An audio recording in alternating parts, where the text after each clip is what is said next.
우리 하나님의 말씀 보겠습니다. 오늘 구약성경 창세기서 제6장 13절에서 22절까지 말씀을 보도록 하겠습니다. 하나님이 노아에게 이르시되 모든 혈육 있는 자의 포악함이 땅에 가득함으로 그 끝날이 내 앞에 이르렀으니 내가 그들을 땅과 함께 멸하리라. 너는 고페르나무로 너를 위하여 방주를 만들되 그 안에 칸들을 막고 역청을 그 안팎에 칠하라. 네가 만들 방주는 이러하니 그 길이는 300규빗, 너비는 550규빗, 높이는 30규빗이라. 거기에 창을 내되 위에서부터 한 규빗에 내고 그 문은 옆으로 내고 상중하 3층으로 할지니라. 내가 홍수를 땅에 일으켜 무릇 생명의 기운이 있는 모든 육체를 천하에서 멸절하리니 땅에 있는 것들이 다 죽으리라. 그러나 너와는 내가 내 언약을 세우리니 너는 네 아들들과 네 아내와 네 며느리들과 함께 그 방주로 들어가고 혈육 있는 모든 생물을 너는 각기 암수 한 쌍씩 방주로 이끌어들여 너와 함께 생명을 보존하게 하되 새가 그 종류대로 가축이 그 종류대로 땅에 기는 모든 것이 그 종류대로 각기 둘씩 네개로 나아오리니 그 생명을 보존하게 하라. 너는 먹을 모든 양식을 네개로 가져다가 저축하라. 이것이 너와 그들의 먹을 것이 되리라. 노아가 그와 같이 하여 하나님이 자기에게 명하신 대로 다 준행하였더라. 아멘. 노아, 보통 우리는 노아 할아버지 이렇게 우리 입에 붙어 있지요. 구약 시대로부터 오늘까지 엄청난 날들이 지났으니까 할아버지가 맞기는 맞습니다. 믿음의 할아버지, 순종의 할아버지, 자랑스러운 할아버지. 방주하면은 얼른 떠오른 이름이지요. 노아. 그리고 많은 비가 내려도 떠오르는 이름입니다. 노아. 노아는 여호와 하나님께 은혜를 입은 사람이었습니다. 그 시대는 사람들이 하나님의 말씀을 외면해 버렸어요. 하나님의 말씀에 순종하거나 말씀 따라서 사는 삶이 없어져 버렸다는 것입니다. 어둡고 혼란한 시절이었어요. 한편 하나님은 굉장히 아파하시고 안타까워하셨던 그런 시절이었습니다. 그때 그들이 하나님께 회개했더라면 얼마나 좋았을까 하는 생각을 지울 수가 없습니다. 여러분, 하나님께서 싫어하시는 것이 뭡니까? 죄잖아요. 죄라 함은 하나님의 말씀과 무관하게 살아가는 것들입니다. 그런데 보면 하나님의 말씀을 따라서 사는 것은 쉽지 않아요. 어려워요. 그런데 하나님의 말씀을 안 따라가면서 사는 삶은 굉장히 쉬워요. 달리 표현해 든다면 죄 짓는 것은 쉽다 이 말이에요. 참 큰일 난 겁니다. 죄 안 짓는 것이 쉬워야 되는데 죄를 짓는 일이 쉽다 이 말이에요. 도대체 왜 이럴까? 나는 도대체 어찌 된 사람인가? 그럴 수밖에 없는 것이요. 처음 사람 아담이었잖아요. 에덴 동산에서 살았던 사람. 하나님의 모든 좋은 것 다 주었잖아요. 마음껏 누려라고 했지만 그는 하나님의 말씀을 잃어버렸잖아요. 거역해버렸어요. 죄단 말이에요. 그 죄를 우리는 원죄라고 하잖아요. 근데 그 원죄가 아담에게서 딱 끝나버렸더라면 얼마나 좋았겠습니까만 모든 인류에게 그대로 이어지고 있다는 거예요. 죄의 전가라고 하거든요. 그러니까 내가 원하든지 원하지 않든지 간에 이 땅에 존재하는 모든 사람들, 나를 포함해서 사람의 심령의 영혼의 속에는 죄가 뿌리를 내리고 있다는 거예요. 그러다 보니까 어떤 순간에 그 죄의 뿌리에서 불쑥 튀어오르는 것이 있어요. 그 튀어오르는 것이 뭐 송이버섯이라 하면 얼마나 좋겠습니까만 독버섯들이 솟아오른단 말이에요. 죄라고 하는 것이. 여러분도 저도 예수를 믿고 있지만 아직도 이 부분에 있어서는 자유롭지 못하잖아요. 다만 예수를 구주로 믿는 여러분과 저에게 있어서 다행스러운 것은 성령께서 간섭하시고 일깨워 주신단 말이에요. 그래서 내가 잘못했구나. 어느 순간에 내가 깨닫지요. 그리고 하나님 앞에 하나님 잘못했습니다. 돌아서잖아요. 회개라고 하는 거. 여러분, 회개라고 하는 것은 우리가 알고 있는 뉘우침과는 완전히 다른 거예요. 회개라고 하는 것은 하나님께로 돌아서는 거예요. 하나님의 말씀 안으로 내가 들어오는 거예요. 어느 순간 내가 빗나가 버렸는데 이것을 알고 내를 잡고 하나님의 말씀 안으로 다시 돌아오는 거예요. 말씀 안에 나를 내려놓는 일이거든요. 그래서 하나님의 말씀을 따라서 내가 살아가는 거, 이것이 회개잖아요. 그러므로 회개라고 하는 것은 성도된 여러분과 제가 하나님의 사람으로 살아갈 수 있는, 또는 하나님의 사람으로 살게 하는 마지막 보루라 하겠습니다. 회개의 열매가 있는 우리들이기를 바랍니다. 그러면 죄됨은 점점점 줄어드는 것이고 의로움은 점점점 많아 쌓여지게 되는 것이죠. 그래서 아직 내가 부족한 것은 있지만 하나님의 기쁨이 되는 사람이 되는 줄로 믿습니다. 그런데 노아의 시대에는 사람들에게 이 회개가 없었다는 거예요. 하나님이 슬퍼하실 수밖에, 한탄하실 수밖에 없었습니다. 6장 6절 보니까 땅 위에 사람 지으셨음을 한탄하사 마음에 근심하시고 그랬거든요. 여러분, 하나님께서 천지와 만물에 사람을 지어놓고 다 완성해놓고 보시면서 뭐라 그랬어요? 참 좋다 했잖아요. 만족해 하셨어요. 그 하나님이 사람 지으셨음을 한탄하고 근심하셨다. 한탄이라고 하는 것은요, 후회 더하기 슬픔이에요.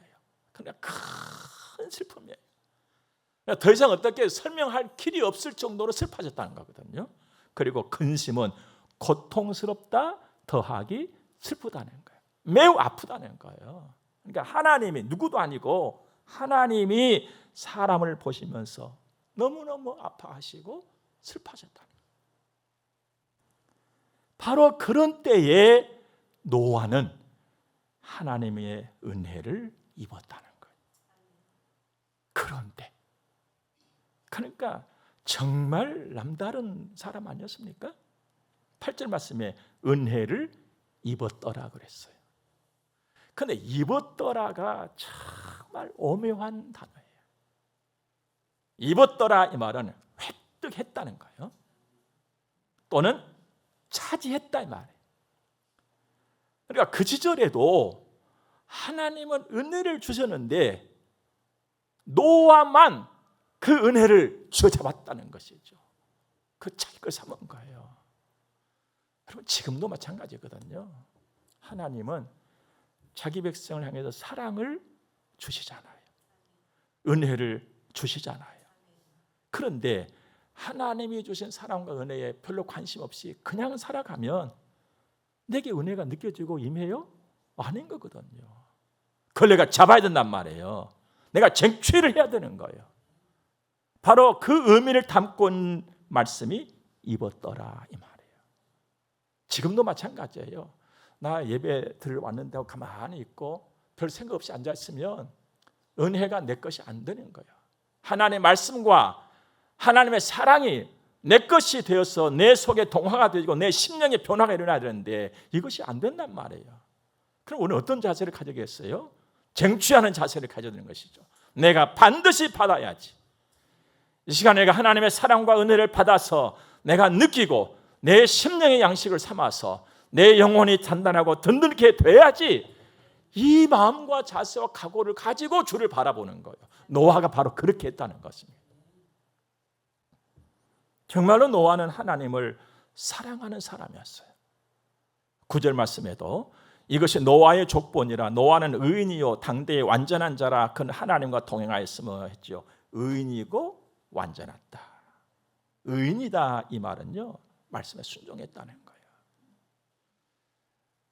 여러분이나 저나 의롭다라고 자부할 수 없잖아요. 내가 의인의 모습을 가지고 있어야 되는 것인데 그게 하나님 말씀 따라서 가는 순종이지요. 그리고 완전했다 이 말은 나를 하나님께 드렸다 이 말이에요. 여러분, 나를 하나님께 드렸다는 것은 하나님의 뜻 앞에 내가 머리 숙이는 거거든요. 하나님이 하시는 일 앞에 내가 머리 숙이는 거예요. 이게 나를 내어드리는 거. 노아는 그렇게 살았습니다. 정말 노아는 하나님을 사랑했습니다. 제가 종종 말씀드리잖아요. 사랑은요, 입으로 하는 것이 아니거든요.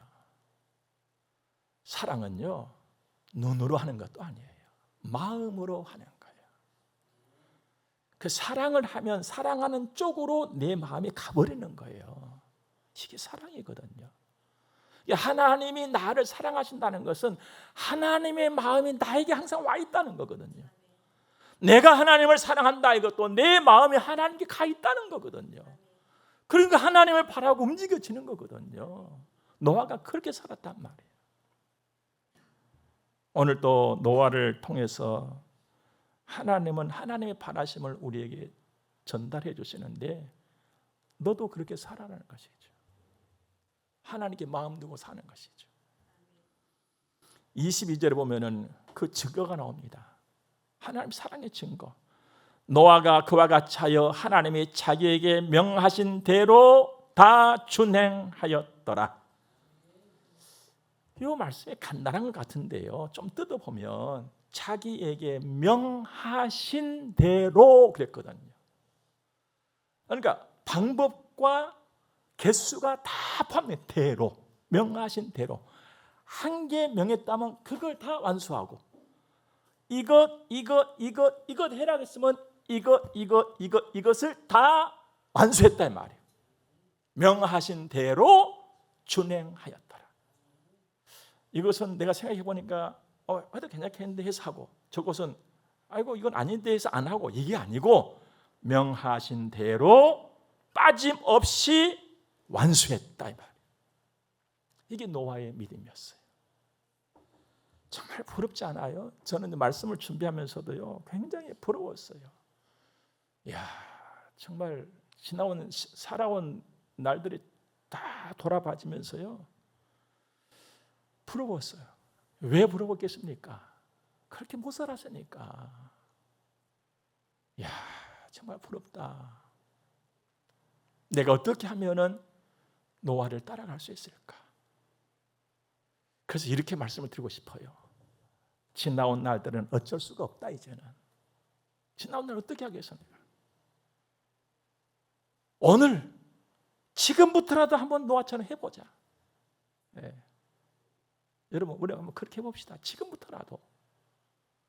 지금부터라도 하나님의 말씀 따라서 하나님이 이것 하면 이걸 다 순종하면서 행할 수 있는, 완수해내는 그런 우리로 살아갈 수 있기를 주님으로 축복합니다. 자, 그러면 13절 봅시다. 하나님이 노아에게 이르시되 모든 혈육 있는 자의 포악함이 땅에 가득함으로 그 끝날이 내 앞에 이르렀으니 내가 그들을 땅과 함께 멸하리라.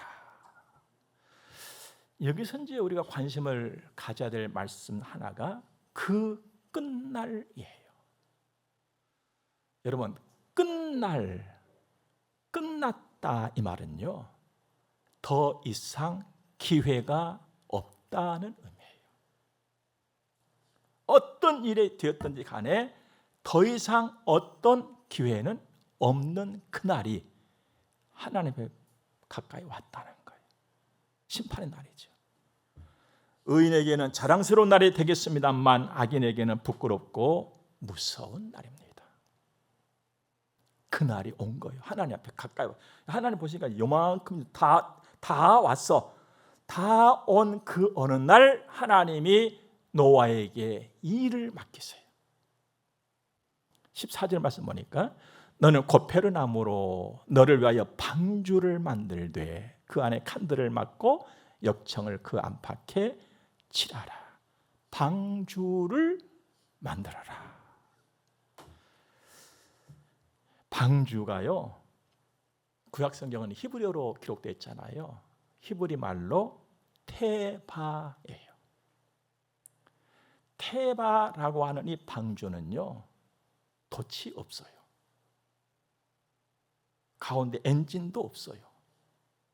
방향을 틀어줄 뒷공무니에 키도 없어요. 그러니까 그냥 물 위에 띄워놓은 상자와 같은 것이라고 생각하면 좋겠습니다. 그것을 만들어라는 거예요. 지 힘으로는 못 가. 어디로 갈지도 몰라. 그걸 만들고 그 안에 하나님 명하신 자들과 짐승들을 태우라는 것이었거든요. 놀라운 것은 말입니다. 여러분 모세 아시지요? 이스라엘 백성들이 애굽에서 400년 이상 종노릇 하면서 살았었잖아요. 그때 히브리 사람인 아므람과 요깶의 사이에서 한 아들이 태어났었잖아요. 그 즈음에 왕이 명했잖아요. 히브리 사람들이 아기를 낳았을 적에 사내 아이를 낳는다면 다 죽여라. 이건 쉬운 말로요, 히브리 사람의 씨를 말려라 이거거든요. 종족이 너무 번성하고 막 힘이 쓰니까 애굽에서 위협을 느꼈던 거예요. 그 사람을 제거하기 위한 방법이 그거였거든요. 그런데 아므람과 요깶이 아기를 딱 낳아서 보니까 범상찮은 아들이었잖아요. 그 성경을 보니까 한 3개월 정도를 집에서 몰래 키웠어요. 그런데 얘기가 성장을 하니까 이제 어떻게 할 수가 없잖아요. 그래서 그 아므람과 요깶이 했던 것이 뭡니까? 갈 상자 하나 만들어서 그 상자 안에 그 아기를 넣고 나일 강에 띄워버리잖아요. 어떻게 될지 몰라. 상자 만들어서 나일 강에 띄우는 것까지만 부모의 역할이었어요. 아므람과 요깶. 그 이유는 어찌 될지 몰라. 그런데 아므람과 요깶이 만들었던 그 상자 이름이 테바예요. 방주였단 말이에요. 자, 여기서 이제 우리가 아주 오묘한 하나님의 말씀의 의미를 하나 얻게 됩니다. 하나님이 노아에게도 배를 만들 것을 명하지 아니하시고 테바, 방주를 만들어라 하시면 운행은 누가 하시겠다는 거예요? 하나님이 하시겠다는 거예요. 하나님이. 그러니까 방주를 만들어라 하는 것은 하나님이 움직이시겠다. 자, 우리 쪽에서 본다면 나에게 맡겨라 이 말이에요. 하나님께 다 맡겨라 이겁니다. 맡겨라. 만드는 것까지만 네가 할 일이야. 그 나머지는 네가 할 일이 아니다는 것이었거든요. 사실 여러분, 방주가 완성된 후에 비가 내리고 40주가 내렸죠. 모든 것이 다 잠겨버렸을 때에 방주만 떠오르고 방주가 움직였잖아요.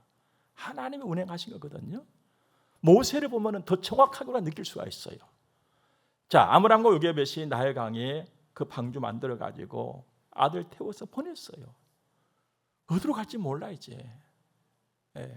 그의 생명은 이제는 몰라 어떻게 될지도. 그런데 그 상자가 누구 앞으로 지나가게 됐습니까?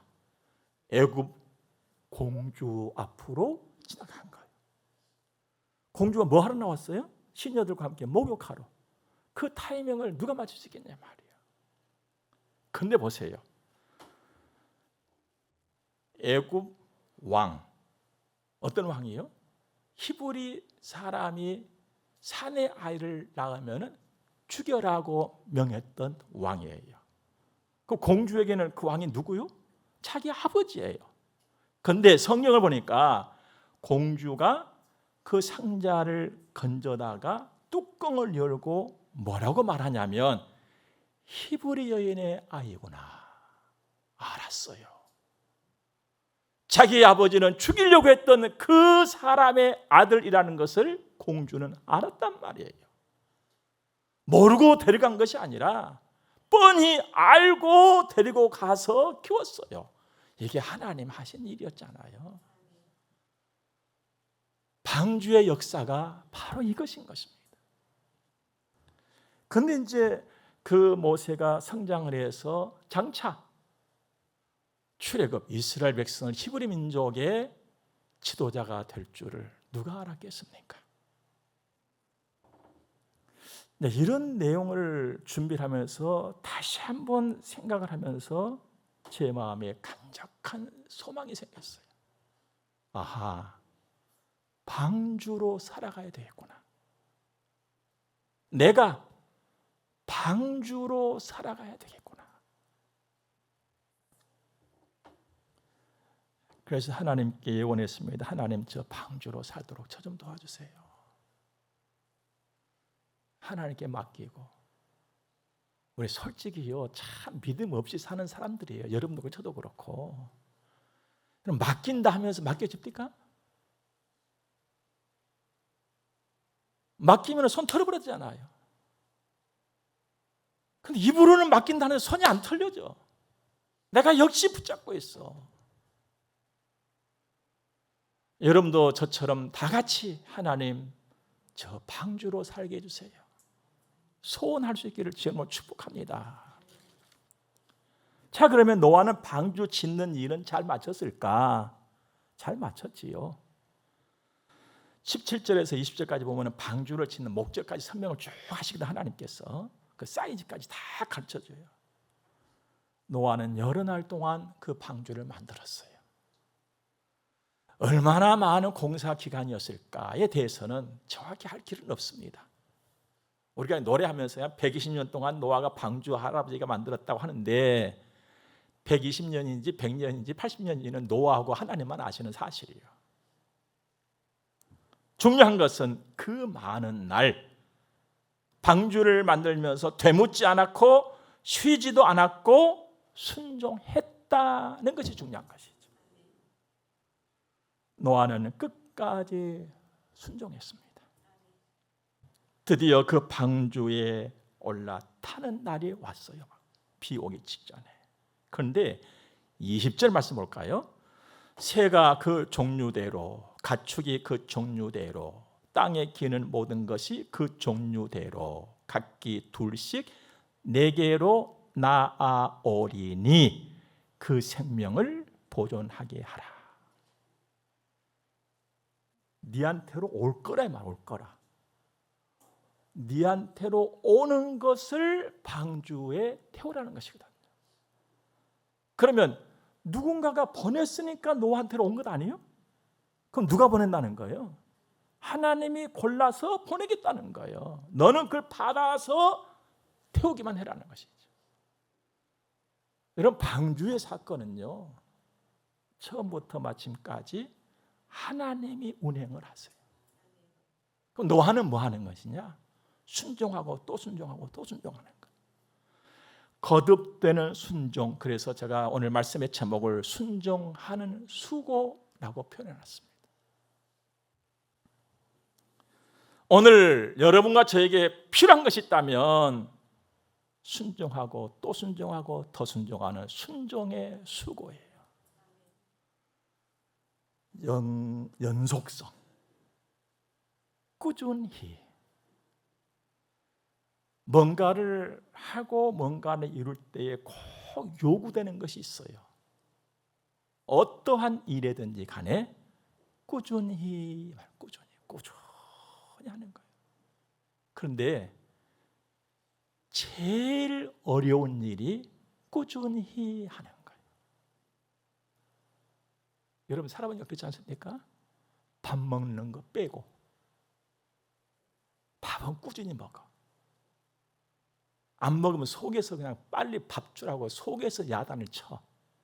그러니까 먹는 것에는 항상 사람이 다 져요.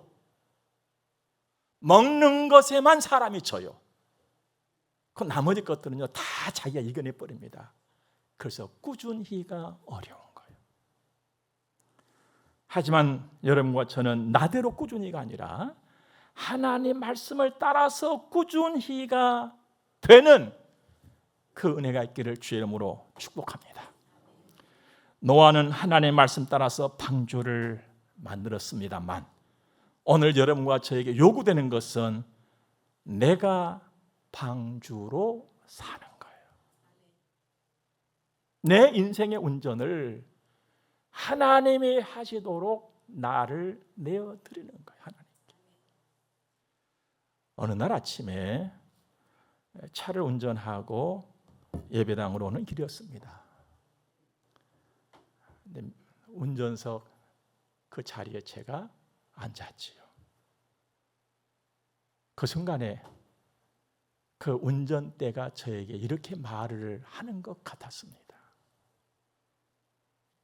이 운전대 주인님께 내어드립니다.